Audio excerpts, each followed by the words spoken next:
হয়ে গেছে তো। কাটা চামচ দিয়ে করো, চামচ নাই এটা দিয়ে করে আর উল্টা বলতে হবে। হ্যাঁ সোজা হবে না, কি সোজা হবে না? বেঁকা এরকম হবে না, কি এরকম হবে না। এখন জাস্ট কি খাবা তুমি? এটা কি? লেবু দিয়ে জুস বানানা।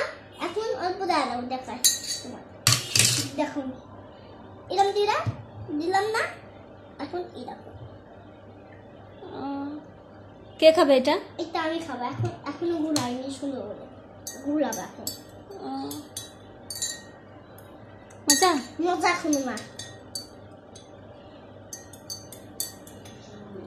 খাও, খাবো এখন পরে। মজা মজা। হ্যাঁ কে বানাইছে? আমি। এখন সুন্দর করে হয়নি।